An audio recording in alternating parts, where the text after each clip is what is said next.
Hello dear student, in the previous class we have solved the full length test paper till question number 24.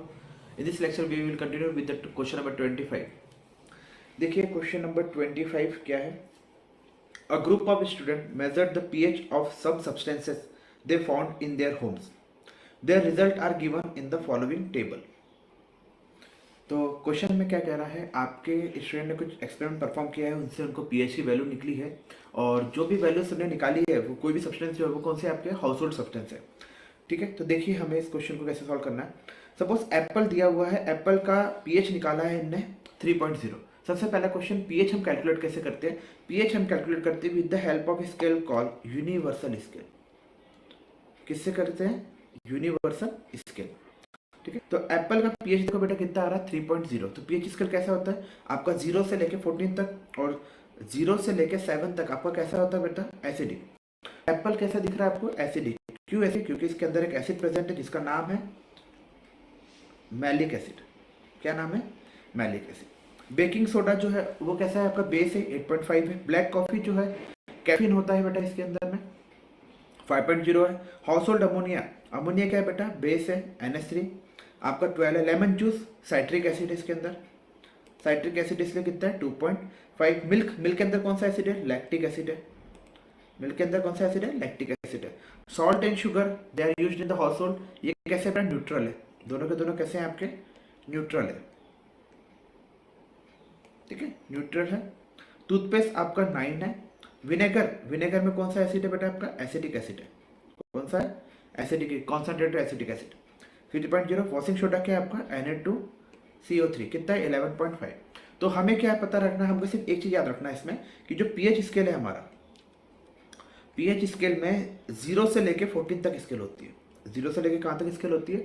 14 तक. And 7 we have neutral. 7 क्या है बेटा आपका? Neutral है. और neutral किसका है? वाटर का. 0 से लेके 7 तक एसिडिक होता है. 0 से लेके 7 तक क्या होता है? एसिडिक. एंड 7 से लेके 14 तक क्या होता है आपका? बेसिक. 1, 2, 3 जो होते हैं ये स्ट्रॉन्ग एसिड होते हैं और इधर 14, 13, 14 कैसे होते हैं बेटा? Strong base. और 7 आपका न्यूट्रल है. न्यूट्रल हमेशा वाटर है. ठीक है, अब क्वेश्चन देखो, इसके बेसिस पे कुछ क्वेश्चन दिए. What would the student have used to measure the pH. ये पीएच से मेजर किया होगा. तो मैंने आपको बताया बेटा किससे मेजर करते हैं. ये मेजर करते हैं यूनिवर्सल स्केल से. किससे? Universal scale. Which solution is most acidic. अब देखो इसमें जिसमें सबसे छोटी वैल्यू होगी वो क्या होगा आपका? Most acidic. देखो सबसे छोटी वैल्यू किसकी दिख रही है आपको? 2.5. किसकी दिख रही है? 2.5. तो मोस्ट एसिडिक कौन सा होगा बेटा इसमें आपका? Lemon juice.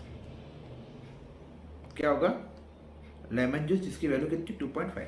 Which solution is most alkaline. Most alkaline में देखो वैल्यू किसकी सबसे ज्यादा दिख रही है अपने को? 12. हाउस होल्ड अमोनिया की. ठीक है, वॉशिंग सोडा की 11.5 है. हाउस होल्ड अमोनिया की कितनी है? 12. तो इसका आंसर क्या होगा बेटा? House hold ammonia. क्या आंसर होगा बेटा इसका? House hold ammonia. ठीक है. Which solution are neutral. तो हमने देखा 7 जिसका इसका आंसर है क्या है? Salt and sugar. ये क्या है बेटा? आपके न्यूट्रल है. Which solution can be use to treat wasp sting and which solution can be use to treat bee sting. ये क्वेश्चन इंपॉर्टेंट है. ठीक है, बी स्टिंग और वेब स्टिंग. स्टिंग का मतलब होता है बेटा काटना. देखिए जो आपका स्टिंग है, जो भी मक्खी काटती है, 2 टाइप की मक्खी आपको काटती है. पहला होता है वेब्स. ठीक है, ये आपको कैसी कलर की दिखती है बेटा? येलो कलर की रहती है. और बी स्टिंग जो आपकी मधुमक्खी मतलब हनी बी, ये बी स्टिंग है. हनी बी के अंदर में क्या होता है बेटा? जो आपको काट रही है जिसके कारण आपका हाथ स्वेल हो रहा है, ये एसिडिक होता है. मतलब कौन सा एसिड इसके अंदर बेटा? Formic acid. कौन सा एसिड है? Formic acid. जो वेब स्टिंग होता है बेटा ये कैसा है आपका? एल्कलाइन है. कैसा है ये? एल्कलाइन है. तो हमें क्या करना है? एल्कलाइन है. अब बी स्टिंग अगर एसिडिक है तो इसको न्यूट्रलाइज करने के लिए आपको क्या करना पड़ेगा? इसको न्यूट्रलाइज करने के लिए to neutralise acid plus base क्या बनता है? Salt and water. तो हम बेस कौन सा यूज करते हैं? Baking soda. ठीक है, अब यहाँ पे देखो ये कैसा है आपका? वेब सिस्टिंग एल्कलाइन है. तो इसको न्यूट्रलाइज करने के लिए हमको क्या देना पड़ेगा? हमको एसिड देना पड़ेगा. तो एसिड कौन सा देंगे अपन? क्वेश्चन नंबर 5 है, which solution can be used to wasp sting. तो इसका आंसर क्या होगा बेटा? विनेगर. क्या होगा इसका आंसर बेटा? विनेगर जो बेसिक है. और बी स्टिंग को ट्रीट करने का आंसर क्या होगा बेटा इसका? Baking soda. क्या होगा? Baking soda. तो ये क्वेश्चन 2 बहुत इंपॉर्टेंट है। अब नेक्स्ट क्वेश्चन है, डस क्लोरोफिल वर्क अंडर सनलाइट? क्या क्लोरोफिल सनलाइट के अंडर वर्क करता है? डस क्लोरोफिल वर्क ओनली? इसमें देखो क्वेश्चन क्या है इसके अंदर बेटा, ओनली। जहां पर भी ओनली वाला क्वेश्चन आता है ना, उसको थोड़ा ध्यान से पढ़ना, ठीक है। तो देखो क्लोरोफिल जो है, क्लोरोफिल आपका ग्रीन कलर का कंपाउंड है जो लाइट के फॉर्म में क्या होता है? Activate. Chlorophyll works in artificial light also, artificial light also. तो क्लोरोफिल बेटा आर्टिफिशियल लाइट ऑल्सो में वर्क करता है, मतलब आर्टिफिशियल लाइट में आपका फोटोसिंथेसिस रिएक्शन होगा। आर्टिफिशियल लाइट में फोटोसिंथेसिस रिएक्शन टेक्स प्लेस।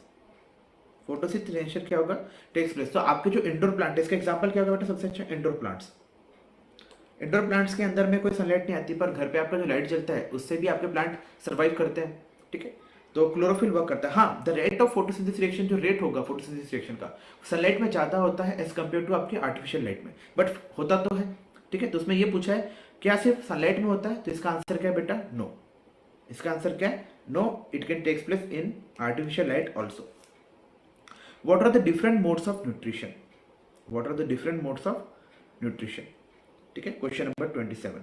ये कौन सा था आपका? क्वेश्चन नंबर 26 था। अब हम किसका करेंगे? Question number 27।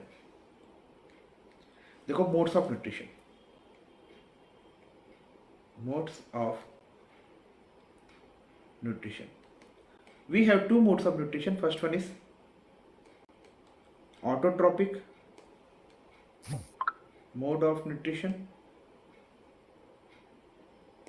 and heterotropic mode of nutrition.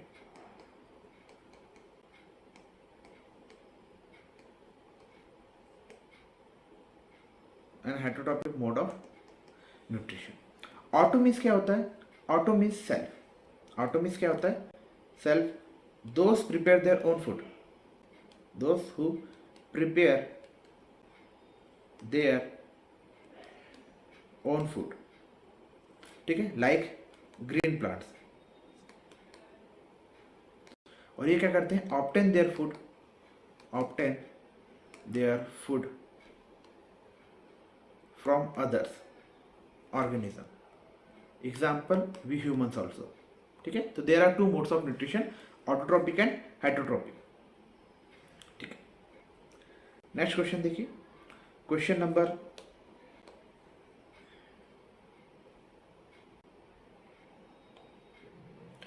Next question है define light reaction.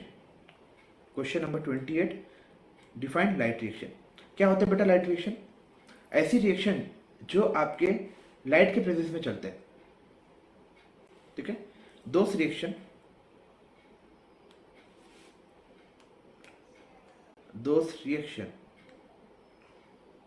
which takes place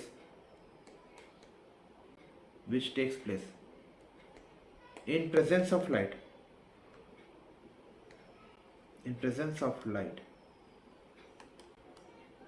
are called light reaction, ठीक है।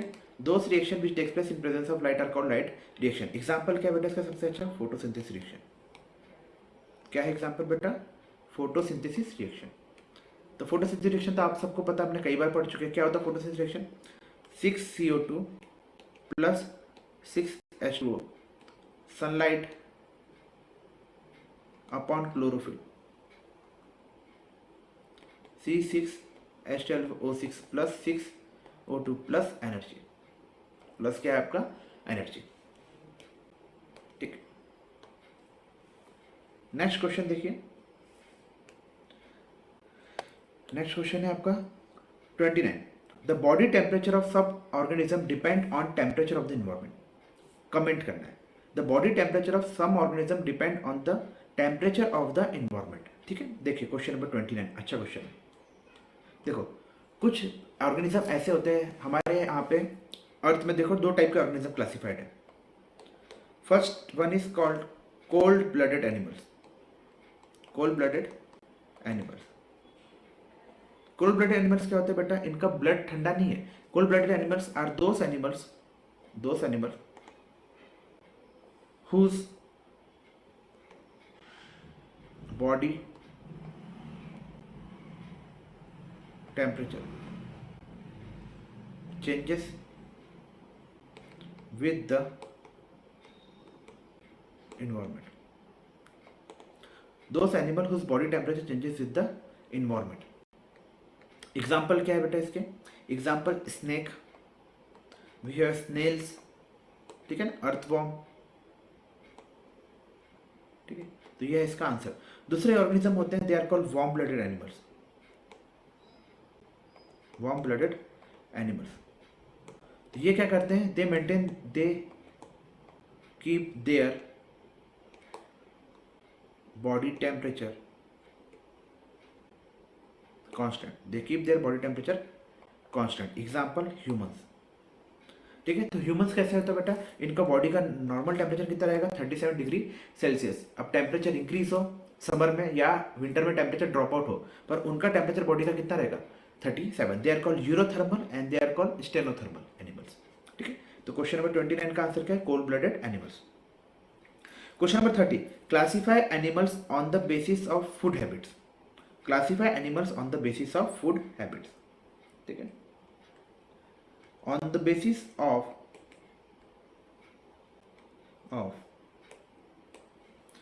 Food habits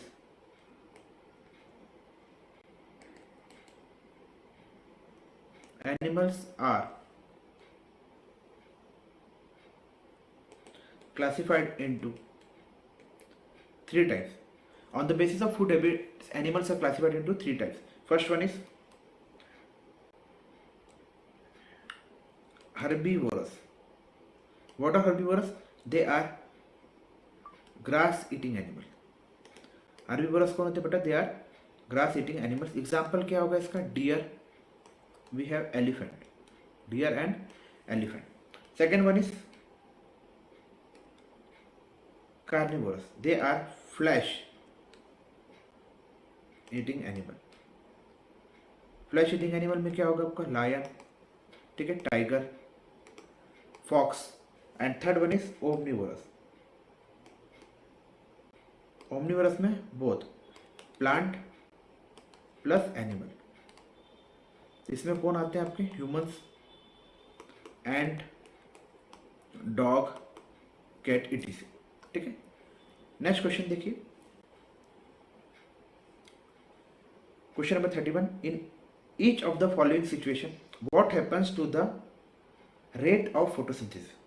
in each of the following situation what happens to the rate of photosynthesis. Cloudy days. अब cloudy days में बेटा क्या होगा? Cloudy days में sunlight की value क्या हो जाएगी आपकी? क्लाउडी डेज में सनलाइट की वैल्यू क्या हो जाएगी बेटा? कम. तो फोटोसिंथेसिस का रेट क्या होगा? Photosynthesis rate will also decrease. तो क्लाउडी डेज में आपका सनलाइट का क्या होगा? सनलाइट कम होगा तो फोटोसिंथेसिस रेट भी क्या होगा बेटा? कम होगा. ठीक है, नेक्स्ट क्वेश्चन देखिए इसका. No rainfall in the area. No rainfall in the area का मतलब क्या होगा? No water. No rainfall in the area का मतलब क्या होगा?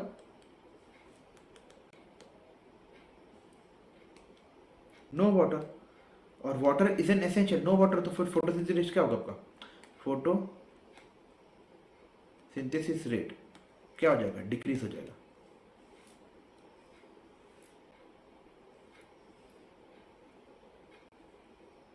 फोटोसिंथेसिस रेट क्या हो जाएगा बेटा आपका? डिक्रीज हो जाएगा. Good manuring in the area. Good manuring का मतलब क्या होता है बेटा? कि आप उसमें क्या कर रहे हो? मैनर डाल रहे हो. तो मैनर डालने पर क्या होगा बेटा आपका? Photosynthesis rate. फोटोसिंथेसिस रेट क्या होगा बेटा आपका? इंक्रीज हो जाएगा. Stomata get block by the dust. अब स्टोमेटा ब्लॉक हो गया तो क्या होगा? ना कार्बन डाइऑक्साइड गैस आ पाएगा ना ऑक्सीजन जा पाएगा. तो क्या होगा आपका? फोटोसिंथेसिस रेट भी क्या होगा? डिक्रीज. ठीक है, फोटोसिंथेसिस रेट क्या हो जाएगा आपका? Decrease. Question number 32, write down the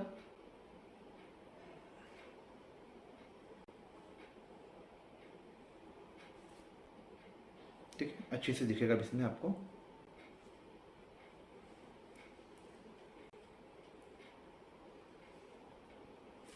ठीक है, नेक्स्ट क्वेश्चन देखिए.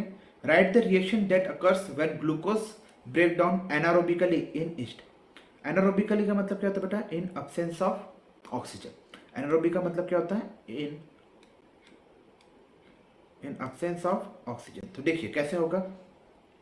देखो कैसे होती है रेस्पिरेशन रिएक्शन। सबसे पहले आपका ग्लूकोज है, बहुत मोटा हो गया पेन।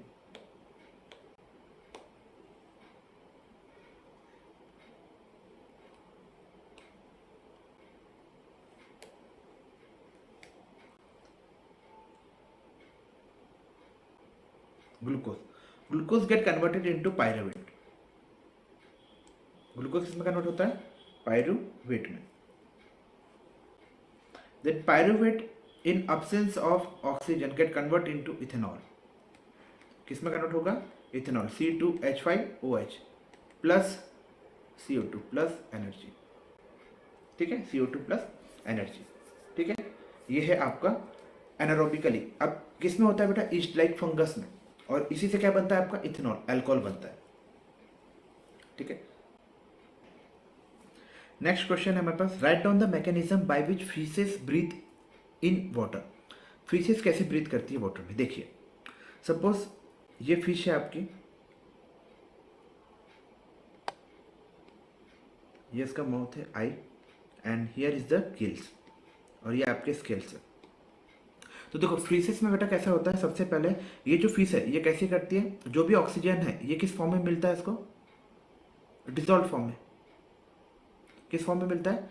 डिजॉल्व फॉर्म में। अब डिजॉल्व फॉर्म में इसने ऑक्सीजन अंदर लिया वाटर से, then this water is passed into the gills. Water is passed into the gills. Water gills में पास होने के बाद क्या होगा बेटा? यहाँ से गिल्स से क्या होगा बेटा? ऑक्सीजन अलग निकालेंगे, then this oxygen is supplied to the body cells, और बॉडी सेल्स में फिर कौन सी रिएक्शन होगी? आपकी रेस्पिरेशन रिएक्शन होगी, देन CO2 मिक्सअप होगा आपका, एंड अगेन फिर CO2 यहाँ से वाटर के थ्रू बाहर निकलेगा, और फिर अगेन आपका क्या होगा? वाटर होगा। तो अगर इसके स्टेटमेंट के फॉर्म में लिखेंगे तो कैसे लिखेंगे अपन?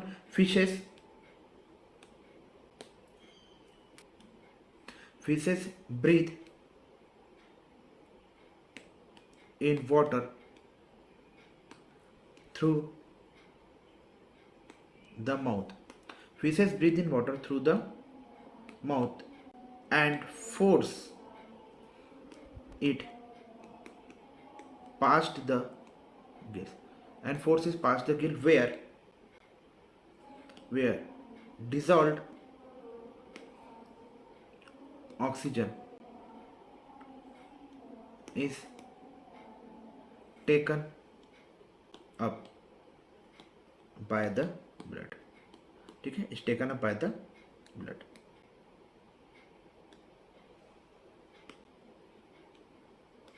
ठीक है, नेक्स्ट क्वेश्चन देखिए,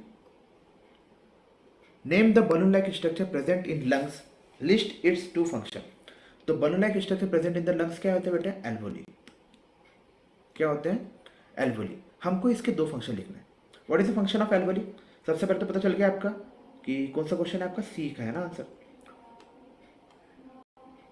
balloon like structure, balloon like structure क्या है आपका? एल्वोली। अब इसके फंक्शन क्या है? सबसे पहला फंक्शन एल्वोलिस में क्या होता है बेटा आपका? ठीक है,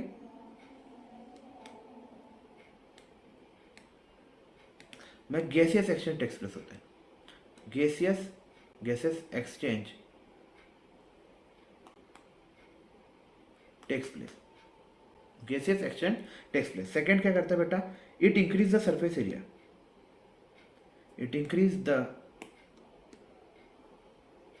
surface area of absorption of gases. ठीक है, it increase the surface area for absorption of gases. ठीक है, नेक्स्ट क्वेश्चन देखिए, name the respiratory pigment and write its role in human beings. Respiratory pigment कौन सा है बेटा आपका? हीमोग्लोबिन। कौन सा है बेटा? हीमोग्लोबिन। ठीक है, हीमोग्लोबिन है आपका रेस्पिरेटरी पिगमेंट जो आपका ऑक्सीजन मॉलिक्यूल लेके आता है, और one haemoglobin molecule take 4 oxygen molecule. एक हीमोग्लोबिन मॉलिक्यूल कितना लेता है बेटा? 4 ऑक्सीजन मॉलिक्यूल को ट्रेवल लेके करता है।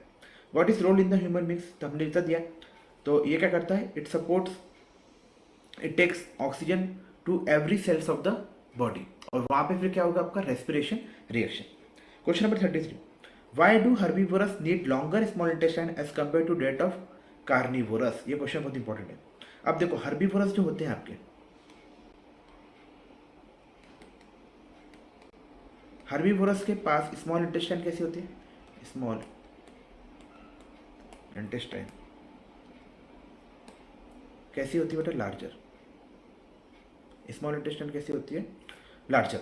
और जो आपके कार्निवोरस होते हैं, कार्निवोरस का स्मॉल इंटेस्टाइन कैसी होती है बेटा? स्मॉलर। अब देखो क्यों। जो आपके हर्बीवोरस एलिमेंट होते हैं, क्यों? क्योंकि हर्बीवोरस एनिमल्स को क्या चाहिए बेटा? ये लीड इनको स्मॉलर इंटेस्टाइन की लार्जर होती है, क्योंकि इनका जो सेलुलोज है, cellulose is difficult to digest, difficult to digest. ठीक है, और इसको डाइजेस्ट करने के लिए हमें क्या चाहिए? Larger small intestine. और कार्निवोरस में क्या होता है बेटा? Carnivores they are flesh eating, मतलब प्रोटीन, और प्रोटीन को डाइजेस्ट करने में ज़्यादा टाइम नहीं लगता। सेलुलोज को, कार्बोहाइड्रेट को डाइजेस्ट करने में ज़्यादा समय लगता है, तो प्रोटीन आराम से क्या हो जाता है आपका? डाइजेस्ट हो जाता है। इसलिए कार्निवोरस एनिमल को स्मॉल इंटेस्टाइन होती है, और ये क्वेश्चन अपन ने असरसर रीजनिंग में भी सॉल्व करें। नेक्स्ट क्वेश्चन देखो, what are the end products of anaerobic respiration in muscle cells in human being? तो मसल सेल्स में क्या होता है बेटा आपका? देखिए, मसल सेल्स नहीं, अभी तो सॉरी दूसरा क्वेश्चन है, अभी क्वेश्चन नंबर 33 का सेकंड है। List 3 types of substance secreted by the gastric glands and their role in each of the digestive food in alimentary canal. तो गैस्ट्रिक जूस कितने बेटा आपके पास? गैस्ट्रिक ग्लैंड्स हमारे पास 3 है। ठीक है, तो क्वेश्चन नंबर 33 का सेकंड, तो we have 3 gastric gland. First one is HCL. HCL का काम क्या बेटा? To kill bacteria. पहला काम क्या है? To kill bacteria. दूसरा काम क्या है? To make acidic medium, to make acidic medium for, to make acidic medium for the enzyme, to make acidic medium for the enzyme. कौन सा एंजाइम काम करता है बेटा? Pepsin. To make acidic medium for the enzyme pepsin to work. और pepsin फिर क्या करेगा बेटा? आपको प्रोटीन का डाइजेशन करेगा। दूसरा क्या है बेटा इसमें? दूसरा, we have the enzyme pepsin. ठीक है, अब पेप्सिन एसिडिक मीडियम में वर्क करता है, इसका काम क्या है? Digestion of protein. What is the work of it? Digestion of protein. इसका काम क्या है? Digestion of protein. और third one is mucus. Third one is क्या? Mucus. It has a soft lining on the stomach. ये क्या करता है बेटा? It protect the inner lining, protect the inner lining, protect the inner lining of the stomach from acid, protect the inner lining of the stomach from acid. Next question देखिए, question number 34, name the gases, exchange of gases between tissue cells and blood.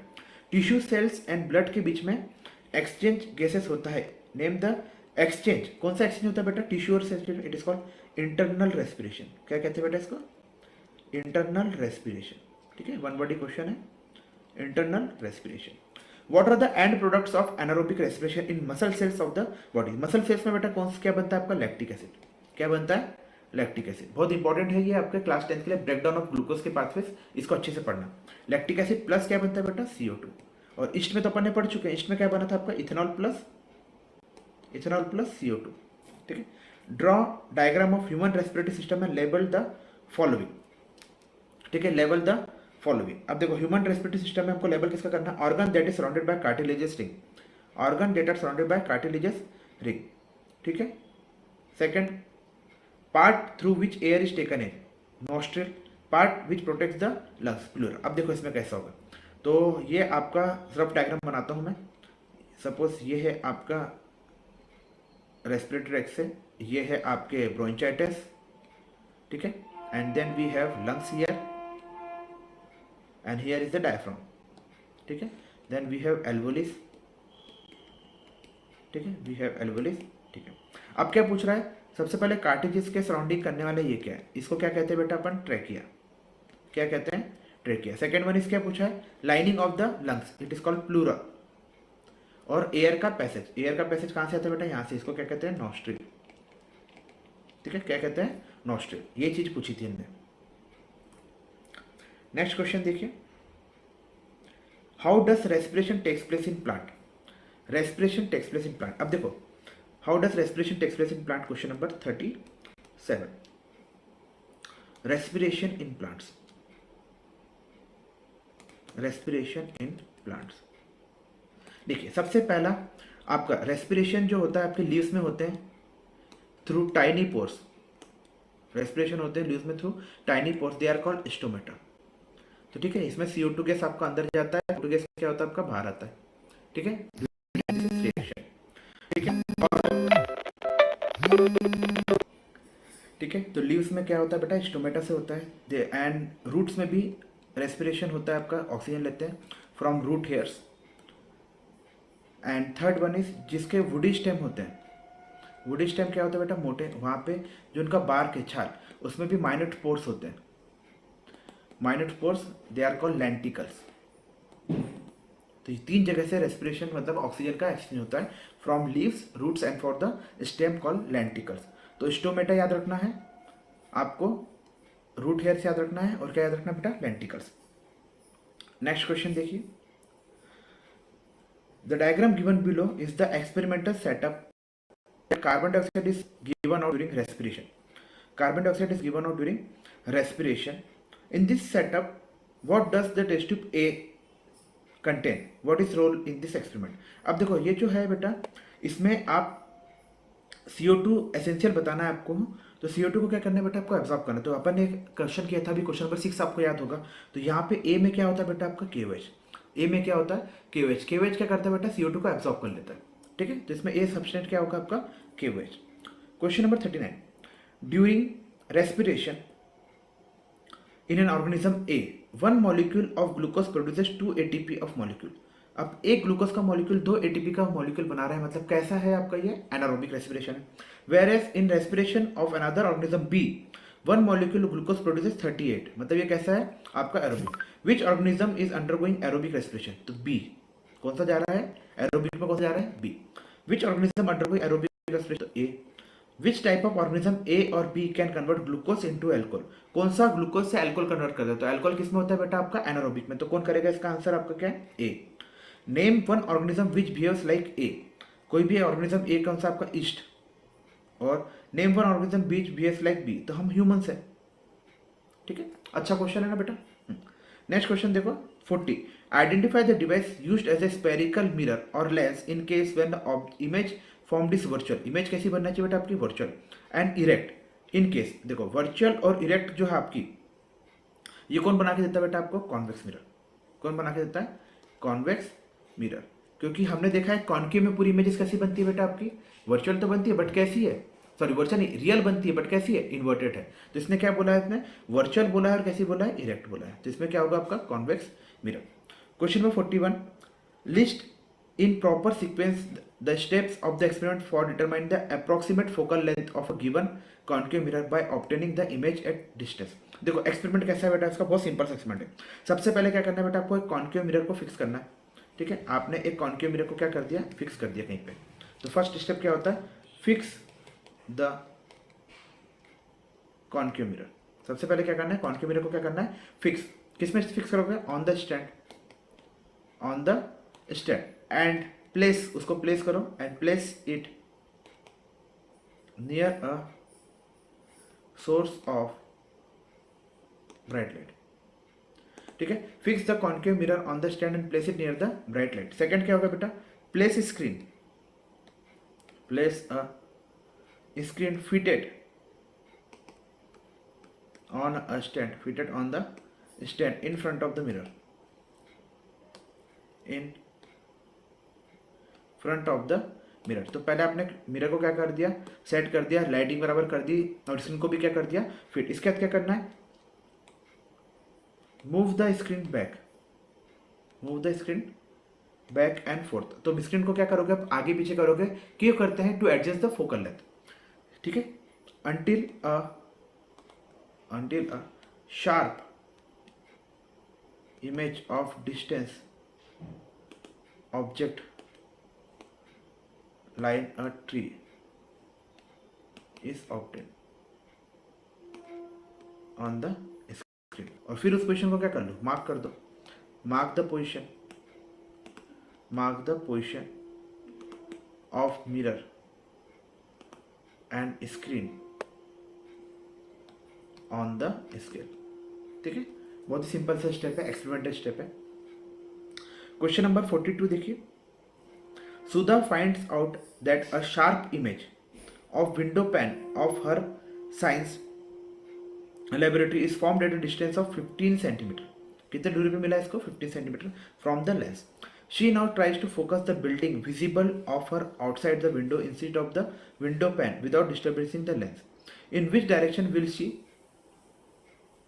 in which direction will she move the screen to obtain a sharp image of the building? What is the approximate focal length of the lens? अब देखो इसमें क्या होगा बेटा, आपको image क्या करना है, देखो ठीक है। तो हम सबसे पहले हमें क्या करना है, हमें इमेजिन करना है कि कैसा लेंस है आपका, कॉन्वेक्स लेंस है। ठीक है, ये हो गया, ये हो गया आपका f1 और ये क्या हो गया बेटा आपका 2f1। ये हो गया आपका optical centre, this is f2 and this is 2f2। हमें इमेजिन करना है then object is between infinity and f2। Object कहाँ पर है बेटा आपका, इन्फिनिटी और f2 के बीच में। तो इन्फिनिटी एंड ऑब्जेक्ट जब होगा तो इमेज कहाँ बनेगा बेटा, इमेज बनेगा आपका कैसा, inverted and real between 2f2। तो क्या जाएगा, parallel, it pass through focus, फिर यहाँ से पास करेगा तो ये है। तो ऑब्जेक्ट कहाँ बनेगा आपका, ये रहा आपका ऑब्जेक्ट। और ऑब्जेक्ट कैसे बने, आपका जो इमेज बन रहा है वो कैसे बन रहा है बेटा, इमेज बन रहा है हमारा रियल एंड इन्वर्टेड। कैसे बन रहा है बेटा, रियल एंड इन्वर्टेड। और कहाँ पे बन रहा है, बिटवीन 2f एंड 2f2। ठीक है, अब बोल रहा है कि आपको कैसी इमेज मिलना चाहिए, शार्प इमेज मिलना चाहिए। तो इनिशियली आपका डिस्टेंस कितना है, पहले 15 सेंटीमीटर। तो इन्फिनिटी के पीछे रखा हुआ है, तब हम इसको आगे लेकर आएंगे। ठीक है, और ये जो आपका डिस्टेंस है ये कितना है आपका 10 है, देन इसके पीछे 5, तो आपका नोट कितना होना चाहिए, अप्रोक्सीमेटली 10 सेंटीमीटर का इसका आंसर क्या होगा आपका आंसर। ठीक है, question number 43, what is lens? Lens आपको पता है लेंस कैसे बनता है, जिसमें एक स्पेरिकल सरफेस है और एक कैसा है आपका मिरर हो। ठीक है, list two categories of lenses, concave and convex. In which category is double concave lens placed? Double concave lens को अपन कहाँ प्लेस्ड करते हैं, कोई बता सकता है? डबल कॉन्केव लेंस कैसा होता है बेटा आपका, डाइवर्जिंग लेंस। कैसा होता है, डाइवर्जिंग। क्वेश्चन देखते हैं अपन अब। A convex lens of focal length 15 centimetre. Convex lens of focal length कैसा है आपका, ठीक है 43 कर रहे हैं। तो convex lens of focal length 15 centimetre, तो एफ की वैल्यू कितनी होगी बेटा आपकी 15 centimetre. Forms a real image at A distance of 20 centimetre. तो वी कितना हो गया बेटा आपका 20 सेंटीमीटर। इमेज बाहर बनी है ऑफसाइड, मतलब मिरर के पीछे, from its optical centre. Find the position of the object. तो u की वैल्यू क्या होगी आपके क्वेश्चन, इस image form find the lens is magnified और डिमिनिश। तो आपका क्या बेटा लेंस है, तो लेंस के लिए फॉर्मूला क्या है, 1/f इजिकल टू क्या बेटा 1/v minus 1/u, 1/v minus 1/u। तो आपको क्या निकालना है बेटा, आपको f दिया हुआ है, v दिया हुआ, क्या निकालना है u। तो देयरफॉर आप कैलकुलेट कर सकते हो 1/v minus 1/f equal to क्या होगा 1/u। तो 1/v की वैल्यू कितनी है आपके पास, यू हैव 1/20 माइनस 1, v की वैल्यू कितनी है आपके पास, यू हैव 15। ठीक है, और इजिकल टू क्या 1/u। तो एलसीएम कितना हो जाएगा आपका 60 एलसीएम हो जाएगा। ये क्या हो जाएगा 4 माइनस 3 इक्वल टू क्या हो जाएगा 1/u। तो कितना हो जाएगा आपका 1/60 इजिकल टू क्या हो जाएगा 1/u। ठीक है, देन u की वैल्यू कितनी आ जाएगी आपकी -60 सेंटीमीटर। सिंपल सा तो क्वेश्चन। ठीक है, जल्दी हो गया क्या, रुको मैं इसको अच्छे से सॉल्व कर देता हूँ। ठीक है, इसको नोट डाउन करने के लिए इंपॉर्टेंट होगा। एफ की वैल्यू आपके 15 है, वी की वैल्यू कितनी है आपके 20, वो प्लस में है, और यू अपने को निकालना है बेटा। तो we noted 1/f equal to 1/v minus 1। हमें क्या निकालना है बेटा, we have value of 1/15 equal to -1/u। तो अगर मैं इसको यहाँ लेके जाता हूँ 1/15 माइनस 1/20 इजिकल टू क्या होगा -1/u।